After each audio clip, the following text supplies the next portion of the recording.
तो लाइन देके हिस्सी करते पेशाब करते हैं, ले 2 रुपया लेते तो पानी डालते हैं, बहुत बदबू मारते हैं। ऐसे बदबू मार दो बोमी आ जाएगा, बोमी होगा। तो ऐसा साफ सुथरा रहना चाहिए ना। अरे रेल को तो 2 रुपया दे देंगे ना, उसमें क्या कीमत है।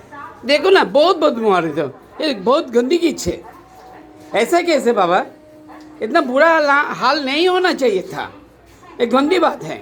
हम कुछ नहीं जानते तुलसी की गले बाबे मुंडे এত নোংরা অপরিষ্কার পরিচ্ছন্ন আছে কেন বলুন তো দাদা দিদিরা। I do not all consider, no no no. 2 টাকা করে নেবে, পেচ্ছাপগুলো পায়খানা টিপটপ লাগবে, জল পরিষ্কার পরিচ্ছন্ন 2 টাকা করে নেবে। 2 টাকাটা বড় জিনিস নয়। আবার পানে থুতু ফেলেছে গুটকার, যে থুতু ফেলেছে তিহার জেল ফাঁসির অর্ডার। हम कुछ नहीं जानते तुलसी की गले बाबे मुंडे। আপনাদের যদি এই চ্যানেলটি ভালো লাগে লাইক করবেন, শেয়ার করবেন ও সাবস্ক্রাইব করবেন। আমার যদি কোনো কিছু বলা ভুল ত্রুটি দেয় পৃথিবীর সমস্ত মানুষ আমাকে ক্ষমা করবেন। খবরটি আপাতত এখনকার মতো শেষ হলো। এই Katwa railway junction, Katwa railway junction. ওকে।